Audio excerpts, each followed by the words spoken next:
کیا، قبہ جسے کہتے ہیں، اور جو کہا جاتا ہے کہ اس زمانے کی فن تعمیر کا شاہکار تھا۔ یہ آپ جو پڑھ رہے ہیں نا آج کل،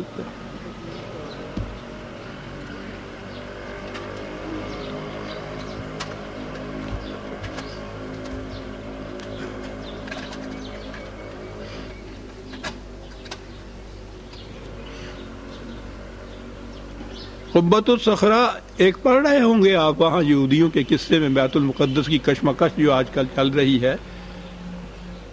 مسجد اقصی کا بھی نام آتا ہے اور یہ قبہ کا بھی نام آتا ہے۔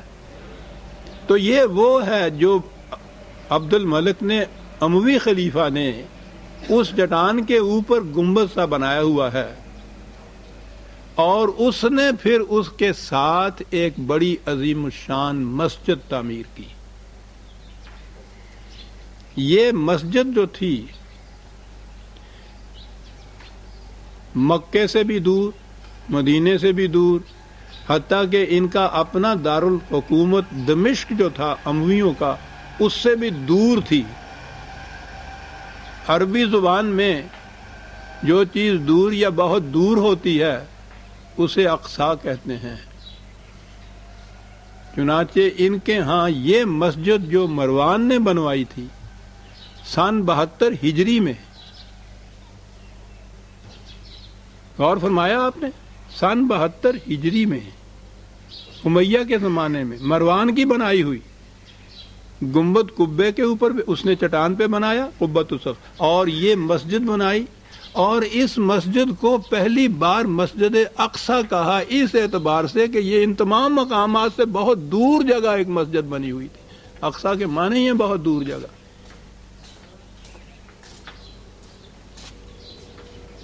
یہ مسجد وجود میں آئی ہے سن 72 کے قریب۔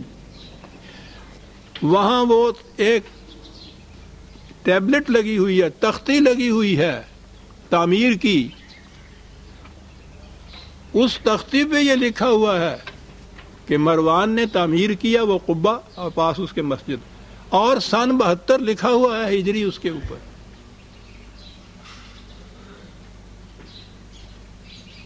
اس کا نام ہے مسجد اقصی۔ یہودیوں کا تو دعویٰ اس لیے باطل ہے کہ خود ان کی تاریخ میں یہ ہے کہ سن 70 کی جو تباہی رومنز کے ہاتھوں ان کی ہوئی تھی، انہوں نے وہاں اینٹ سے اینٹ بجا دی تھی، کوئی نشان نہیں خالی چھوڑا تھا۔ عیسائیوں کے زمانے میں تو یہودیوں کو وہاں جانے کی اجازت بھی نہیں تھی۔ اجازت کیا، یہ خود ڈر کے مارے وہاں نہیں جا سکتے تھے کہ وہاں جائیں گے تو قتل کر دیے جائیں گے۔ یہودیوں کو تو عیسائیوں کو تو اتنی نفرت۔ مسلمانوں نے ان کو اجازت دی تھی اس بات کی کہ تمہارے ان مقامات کے کھنڈر ہی صحیح وہاں تمہارے نزدیک اگر وہ واجب الاحترام ہیں تو ٹھیک ہے، تم سال میں ایک مرتبہ جو بھی تمہارا وہ ایک مقدس دن آتا ہے اس دن وہاں جا کے ان مقامات کی زیارت کریا کرو۔ آپ کو پتہ ہے کہ یہ ویلنگ وار ایک یہ ہے دیوار گریا، وہاں ایک کوئی چھوٹی سی دیوار ایک باقی تھی، تو یہ ہر سال وہاں جا کر وہاں روتے تھے، چیختے تھے اور کہتے تھے کہ ہمارے یہ اتنے باعظمت نشانات اور معبدیں اور عبادت گاہیں یہ تباہ ہو گئیں۔ یہ الگ بات ہے کہ ان کے اندر وہ سیاست ایسی تھی کہ انہوں نے اس چنگاری کو زندہ رکھا کہ ایک دن یہاں ہم آ کر آباد ہوں گے، یہ ان کا فکرہ چلا آ رہا تھا۔ یہ ایک دوسری کہانی آ جائے گی جو میں عرض کروں گا تاریخی اعتبار سے، کہ یہ جو آج فتنہ اس طرح سے ایک لاوا کی اور آتش فشاں پہاڑ کی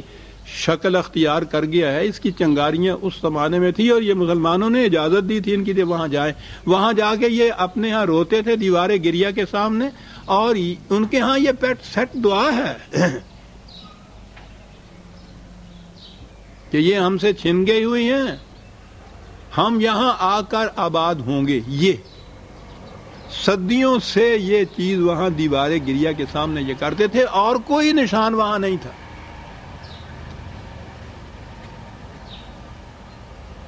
مسجد وہ موجود، مسجد اقصی جس کا نام قبہ وہ موجود ہے، قبۃ الصخرہ، یہ مسلمانوں کے قبضے میں رہے۔ کچھ تھوڑا سا زمانہ درمیان میں آیا صلیبی جنگوں کا، جس میں یہ پھر تھوڑے سے وقت کے لیے عیسائیوں کے قبضے میں یہ ملک آ گیا تھا۔ اس زمانے کے عیسائیوں کے قبضے میں صلیبی جنگیں جب ہوئی تھی، رچرڈ دی لائن ہارٹڈ وغیرہ آپ نے پڑھا ہوگا، وہ پھر تاریخ کا ایک واقعہ ہے، صرف اتنے سے وقت کے لیے۔ اس کے بعد پھر جب صلیبی جنگوں میں ان کو شکست ہوئی ہے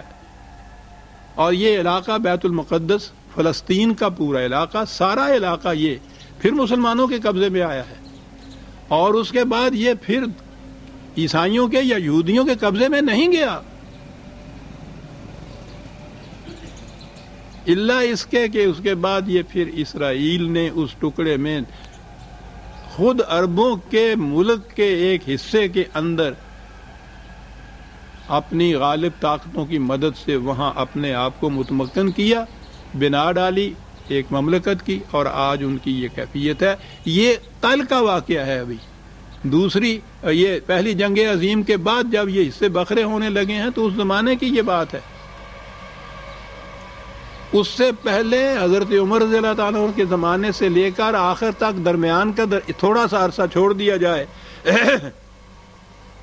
جس میں یہ صلیبی جنگوں کے دوران عیسائیوں کے قبضے میں چلا گیا تھا، پھر یہ مسلمانوں کے قبضے میں آیا ہے، اور یہ علاقہ تو آج تک بھی مسلمانوں کے قبضے میں ہے، بجوز اس بحر زخار میں ایک چھوٹے سے بلبلے کے، کہ جو بلبلہ ایٹم کا بلبلہ بن رہا ہے آج، یہ ان کے قبضے میں بھی نہیں آیا تھا۔ وہ مسجد وہاں موجود، وہ قبہ وہاں موجود، وہ آج تک موجود ہے۔ وہی تو ہے مسجد جس پہ وہ آتا ہے کہ انہوں نے آگ لگا دی، اس کو مسمار کرنے کی فکر کر رہے ہیں۔ یہ ہے وہ مسجد جس کا وجود سن 72 ہجری میں ظہور میں آیا، وہ ہے مسجد اقصی۔ اب یہ جو چیز پہلے کہی ہے، وہ جو روایات ہے معراج کی، اس میں ابھی میں نے آپ کے سامنے پیش کیا ان کا بیان مودودی مرحوم کا، کہ حضور وہاں ہیکل سلیمانی کی مسجد میں تشریف لے گئے اور وہاں نماز پڑھی۔ اس کے بعد خود ہی یہ کہا گیا ہے کہ وہاں کوئی ہیکل نہیں تھا، وہاں کوئی عبادت گاہ نہیں تھی، وہ کھنڈرات تھے پڑے ہوئے، سوال ہی پیدا نہیں ہوتا وہاں کسی مسجد کا۔ یہ واقعہ ہے۔ یہ جو حصہ ہے یہ عیسائیوں کی تاریخ بتاتی ہے، کیونکہ رومن عیسائیوں کے ہاتھوں سے یہ ان کے ہاں کے جو معابد تھے کھنڈر بنے تھے، یہودیوں کے ہاں موجود ہے، اور انہوں نے بڑی تفصیل سے، اور وہ تو روتے چیختے چلاتے اس کو بیان کرتے ہیں۔ وہاں سے یہی نہیں کہ معابد ان کے کھنڈرات میں تبدیل ہوئے تھے، یہ وہاں سے جو نکالے گئے ہیں، تو پھر دی وانڈرنگ جیوز ان کو جو کہا گیا ہے نا، یہودی سرکردہ خانمہ خراب، جن کا کوئی گھر ہی نہیں تھا۔ اس کے بعد یہ آج تک اس اسرائیلی مملکت سے پہلے تک ان کا کوئی دنیا میں گھر نہیں تھا۔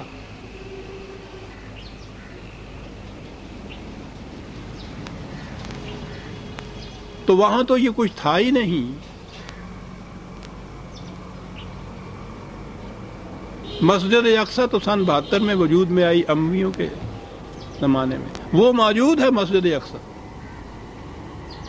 اب ہمارے ہاں جب یہ اس آیہ جلیلہ کو یہ لیتے ہیں کہ پاک ہے وہ ذات جو اپنے بندوں کو راتوں رات مسجد حرام سے مسجد اقصی کی طرف لے گئی، تو چونکہ وہاں مسجد اقصی اب موجود ہے، وہ مسجد اقصی، تو اس نسبت سے یہ کہا جاتا ہے کہ قرآن کی یہ آیت میں جو مسجد اقصی آئی ہے، یہ مسجد ہے جو وہاں مسجد اقصی کہلاتی ہے۔ جب یہ آیت نازل ہوئی ہے تو وہاں مسلمانوں کی مسجد تو ایک طرف رہا، یہ یہودیوں کی سجدہ گاہ بھی وہاں کوئی موجود نہیں تھی، ان کا ہیکل موجود نہیں تھا، ان کی عبادت گاہ موجود نہیں تھی، ان کو وہاں